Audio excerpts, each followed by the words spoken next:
Hello and welcome to Big Nostalgia with me, Vicstar. And me, haddowinc. This week we'll be looking at the famous racing game F-Zero X. X. And I have a lot of fond memories of this game. Lots of fast, lots of crashing. Lots and lots of crashing. Lots of destroying other cars, though. You know, it was ruthless. Yeah, it was a ruthless game, but it was a lot of fun as well. This is actually the third instalment in the series, and the first in the series, which features 3D graphics. The third? The first in the series. Yeah, the third in the instalments of the F-Zero games. What was the second one? Because I know the first one. I'm not sure of that. I'm sorry. But there was 8 games in the F-Zero series. Okay. And this one was the third one. Look it up and put it in the comments below. I definitely did my research, I swear. But yeah, it was the first in the series which featured the 3D graphics. So it was critiqued on that quite a lot because it lost a lot of the look because it was going so fast to have the certain effect that they wanted from the speed. They had to sacrifice some of the look of it. But it just personally, I loved the 3D graphics in it. For a kid, it was great. It felt like you were racing down the highway, banging into other cars. It was awesome. Yeah, and you could destroy other cars, which was even more awesome.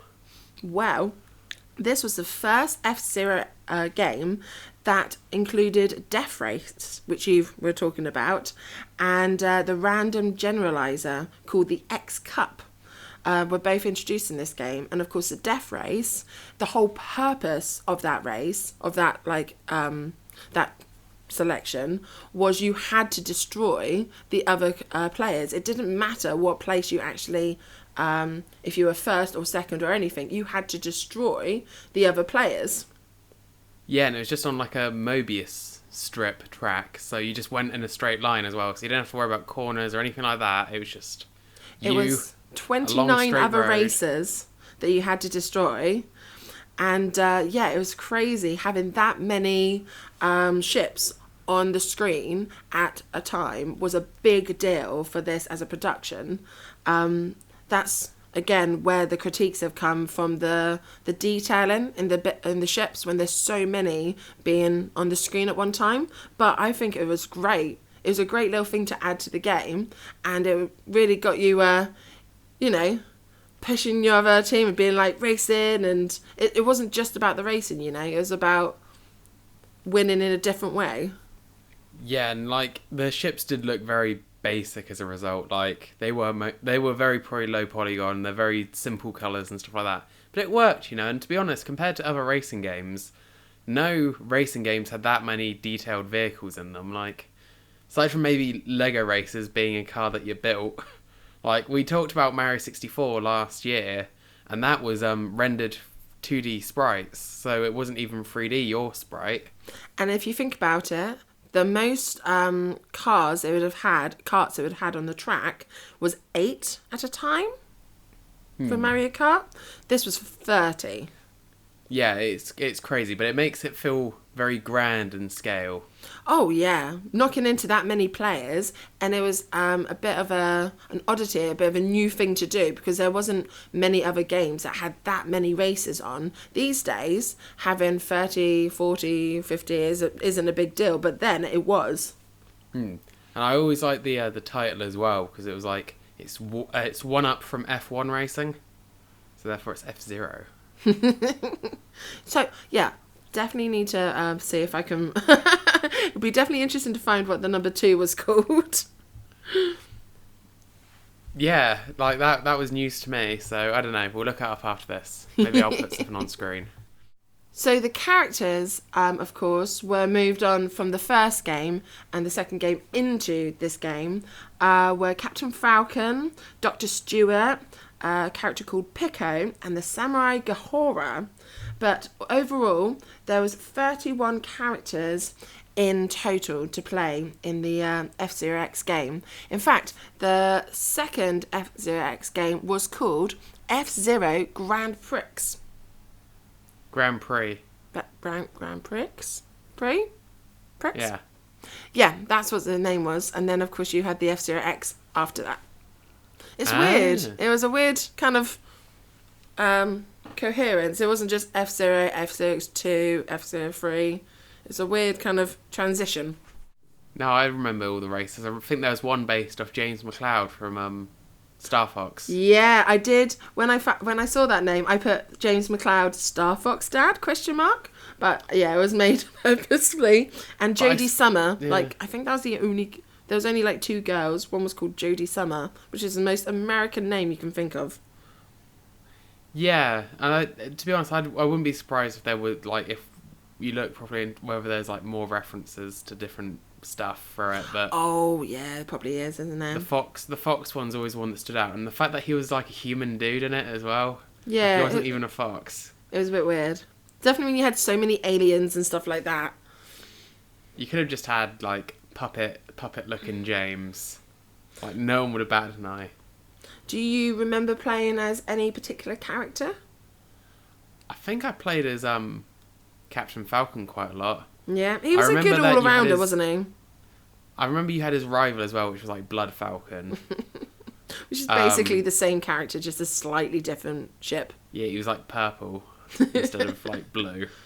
And Black Shadow was always really slow but really heavy, so for the death races that you mentioned earlier, it was you'd be him because you had that weight behind you just to smack other people off. I remember always playing as the girls, not to be stereotypical, but I think at the time I was just ooh, there's a girl. So I played as them. Or I looked for something that was super fast, but normally meant it was super, weak on corners. Was crap. And, yeah. It mainly exploded. I remember exploding a lot. But that was a great thing about it, because it was about balancing speed and being first, along with not dying. Yeah, not to get too far off track though. That's why when people say, "Oh, what does it matter what gender the character is?" Representation matters because kids want to play as people that are like them. Yeah. Yeah. And as a kid, that's what I wanted. Now, the different tracks that you do, the different rounds you could do. There was the Jack, Queen cups. The Jack Cup, Queen Cup, King Cup, Joker Cup, and then the X Cup, which was X Cup. X for impossible, if you spelt it wrong. Sure. But it was one of the first games to have 6 maps on a cup. Most had the max of 4, whereas this one had the max of 6. There was 25 circuits, including, can you name any? Big Blue. Yep. Mute City. Yeah. I believe there was one called Whiteland. Yep. There was a Rainbow Road knockoff, but I don't think it was called Rainbow Road. Do you remember Sand Ocean? Sand Ocean, yeah. Devil Forest? Fire something? Yeah. Port Town? Yes. And just the letter X for one of them. Yeah, and I remember one of the race courses was shaped like a massive hand. Yeah, which was really annoying. And I've got to admit, my favourite racetrack of all was the one called Silence. And do you remember Silence? That was the one where you could just go in a straight line, wasn't it? It was amazing. You could just belt it out and just go forward. It was like a loopy line that meant that you were always going. There was no corners. It was great. I love that one. You could still fall off that track though. Yes, I did find out. Yeah, no, if you broke escape velocity in one of the corners, you just fling off into space. And you're like, there's no corners. How did I do this? And you can still, any little twig here and there, you can still mess it up and end up exploding and rubbing your face against the side. Well, that's the thing. It was like a risk-reward system, wasn't it? Yeah. The boost was your health. So therefore, the more you boosted, the more at risk you're putting yourself. Because if you hit a wall or something, you're more likely to just explode. And I think that's quite an ingenious mechanic. Yeah, and it kind of gives you a good balance, as you said. What we were saying earlier with the characters, between what do you want? Did you want to be fast and risky, or safe and slow. Yeah, and you could adjust at the beginning of each race. Like, it had that little bar that was like acceleration, max speed. But wasn't there certain characters that were better and worse for certain things, like boost and... But when you think about it, it's quite customizable. Because, like, if you chose, like, max speed, you'd accelerate really slowly, but you could go faster. But then that was kind of based on you not hitting anything. Whereas acceleration, you had, like, a lower max speed. But if you hit something, you could quickly, like, head off again. So each character had body, boost, and grip that you could... that you would choose a certain person for, and then the bars that you're talking about was to do with the car that you could change. So, did you need a better a better body to survive, or is boost better? Because corners was always my problem, which is why I like the straight silent one. Yeah, but then there was some like later on where it was like. Do you go for grip because of the tight corners, or do you have to go for body because you just kind of accept that you're going to hit a few walls? Or... And if you're going to hit it, you might as well have as much protection as possible. Well, that obviously then led to how much you could use your boost as well. Yeah. Very deep. Very deep game for such a simple premise. It had a lot going on. Did you know that originally they were going to call this game F-Zero 64 because of course, Mario 64 and, of course, Zelda? They were originally thinking Zelda 64. Oh. I'm really glad that they didn't. Yeah, no, F-Zero X is a cooler name. And they had the same programmers on this as they did for Wave Racer 64. But the main guy who sorted this out was Shigeru Miyamoto. Our man. Shigeru Miyamoto. Yeah, our guy. He sorted this game out for us. And then, of course, you had the composers, Taro Bandu and Hajime Waka, which I'm really sorry for my pronunciations. But, the music was... I don't think it was very memorable, personally. Really? I've had it in my head since we started recording this episode. Really? Oh, that's two opposite ends. Discuss. Yeah, so obviously you had Mute City, which was do you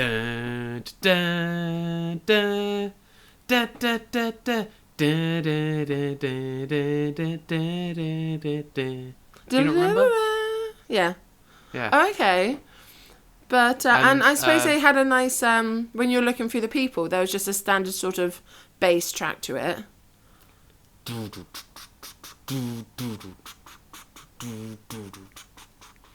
Down. Yeah, that. Did you know there was actually 2 soundtracks to this game that were released? There was the original, which was the F-Zero X soundtrack, and then a second soundtrack was released, which had 10 extra guitar versions of tracks. Oh, that sounds awesome. I mean, the UK never got any of this cool soundtrack releases. No. Like, it was only ever America and Japan that got them, which was really disappointing because my car only has a CD player. So I could have done with this. Then it'd be stuck in your head even worse. And also, it just, like, the guitar covers, it just reminds me of the Mario Kart 8 had that F-Zero DLC, and they did those, like, full band covers of, I think it was Mute City and Big Blue. Mm-hmm. And those are great, because they just, like, they've got, like, some great saxophone in them. I remember the tracks more. I remember, as in, like, the race tracks, I remember the silence, I remember the Big Blue, I remember that cylinder thing that you had to kind of either be like a half cup and try not to fly off the edges, or, like, the cylinder thing that you had to ride on and do the corners properly so you don't fall off the edges. I think that was Big Blue. You had the pipe that you went inside, and then you had, like, the tube, which you're on the outside of. And then you had the half pipe. Yeah. Which... even the CPUs couldn't stay on that one. Like, you think you're computered to do this properly? Where are you going? About half your CPUs would retire from a given race because they just go flying off on the first corner. No, I actually, we were saying about the 30 players on at the same time. they had to run it at 60 frames per second to deal with the 30 vehicles on screen together, and that's why the textures, the polygon details, were sacrificed. Okay, so they had to run it at 60 frames, but with that much stuff on screen. Crazy. So yeah, therefore it wouldn't have been able to be very detailed, would it? No, not at all. So yeah, we've talked about the tracks and the composers. We've talked about the characters and a little bit. There wasn't much on programming, just that the fact that the programmers were also on the Wave Racer 64. Have you heard of the Nintendo 64 DD? Yeah, well, it's a failed expansion. I think we may have possibly spoken about it before.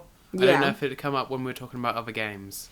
Well, as we probably mentioned, the Nintendo 64 DD was this thing that you put underneath your Nintendo 64 to help to use discs on the console.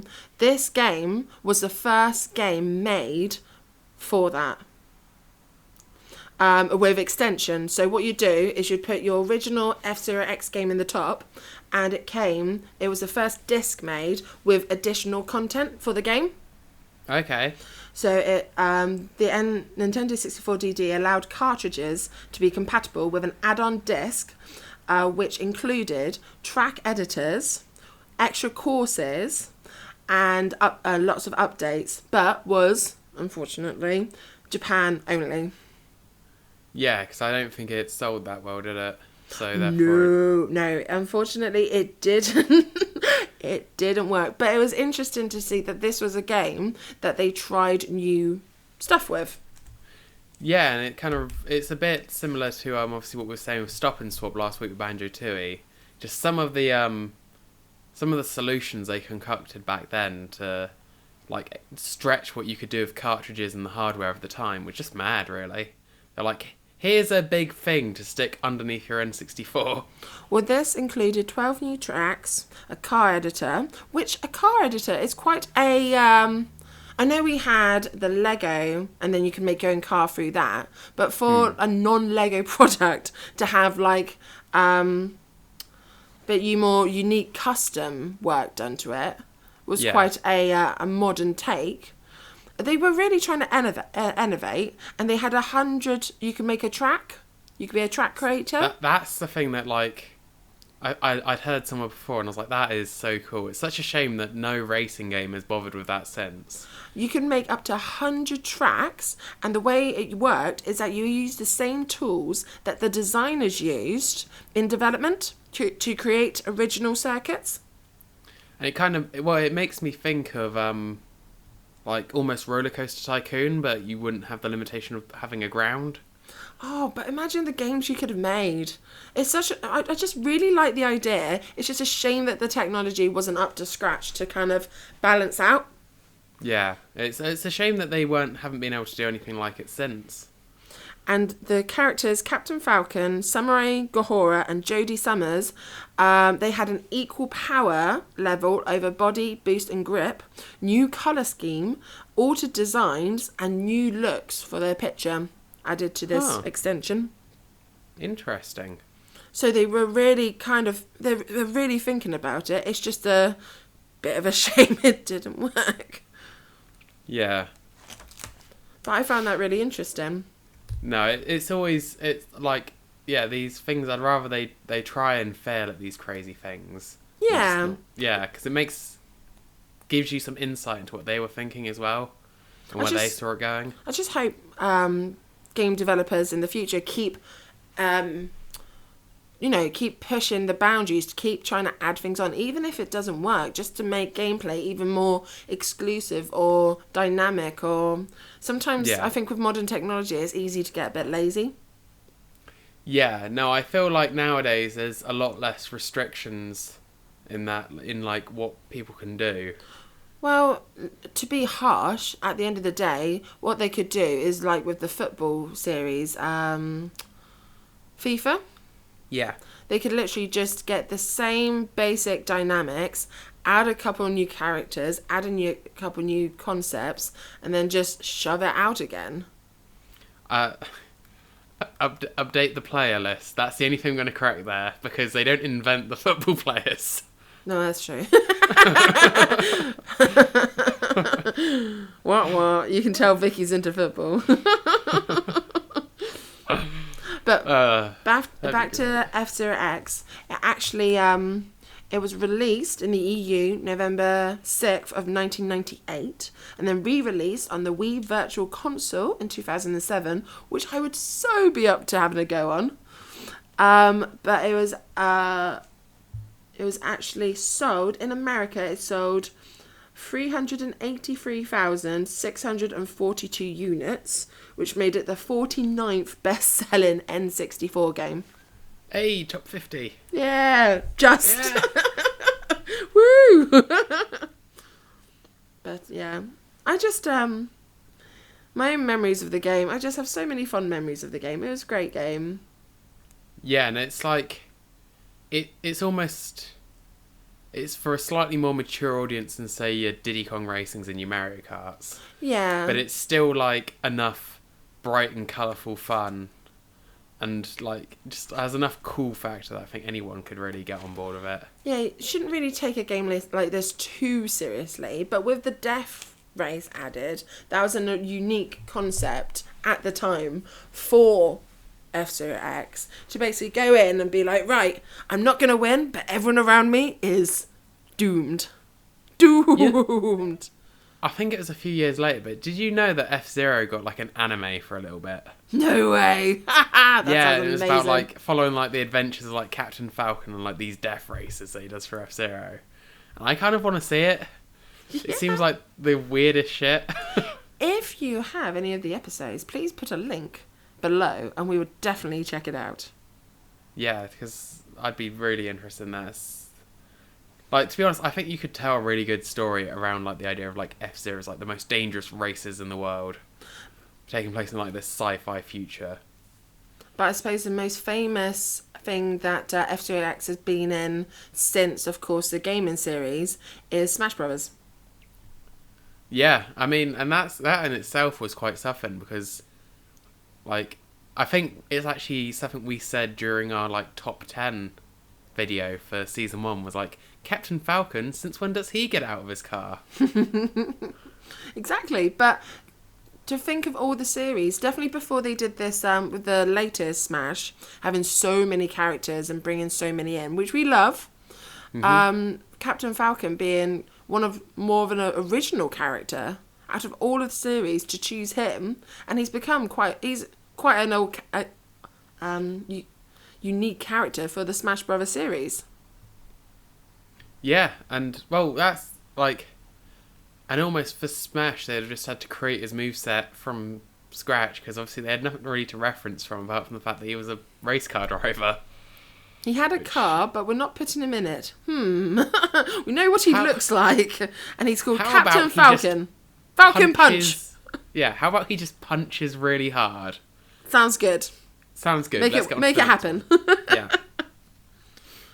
But yeah, do you have any more fond memories about the F-Zero X?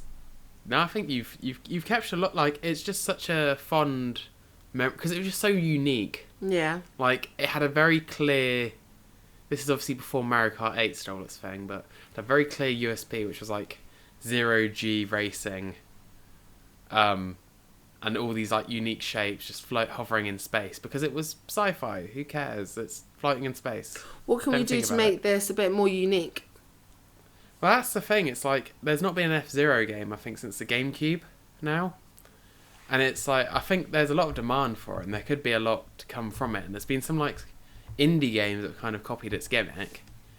But like, I know future games have tried having a story mode, but I'm not sure if that's really like. The last one was called F-Zero Climax, which is like a bad name. Released in 2004 on the Game Boy Advanced, and then re-released on the Wii U in 2015. But it was a digital re-release. Wii U. But yeah, that is a bad name. Bad name. Possibly you could lean into more of what they put in F1 simulator games, like, and then move that into F-Zero more. Like, make it more a sci-fi F1 game. Yeah, and make it a bit more like the customizing is great, but like they do on like the GQ sort of games these days, but just with sci-fi. Yeah, it'd almost be like a sci-fi racing game where you're like, okay, upgrade your brakes, upgrade your boosters, and stuff like that. And it would be like that, almost the management part of it that you get in some racing games nowadays. And potentially like going from system to system, trying to beat the latest circuit and tracks and cups to get fame and check out the areas and the other races, and then different worlds and systems have different problems that you have to focus on. I think we're making up a game here. I think we are. I think that could be a whole separate series. Like, it'd just be called what games you would like to see? Big game pitches. Have to include the big in there so Obviously. they know the two shows are related. Big games that we would like. No, I'll leave the titles to you. It's a bit long as a title, I'm going to be honest. You're not going to lie. Well, this was F-Zero X. Yes. Good game, good racing game that we have lots of fun memories of. I hope you enjoyed listening to us, and if you have any comments or queries or any critiques, we don't want to hear those, but the rest, put them in the comments below. If you got anything nice to say, we'd love to hear it. If you don't have anything nice to say, then don't say anything at all. In the meantime, you can follow us on Twitter at AbridgedBK for updates. This series is updating weekly at the minute, so if you come back next week, there'll be a shiny new episode on Blast Corps. And if you're not sure what that is, definitely check out the video, and we will show you the way. Yes, we will teach you. I've been Fixstar. I've been haddowinc. See you next time. Bye. Bye. Bien. Do do do do do. Bien. Do do do do. Bien. Do do do do do do do do do do do do do do. Big nostalgia. Yeah.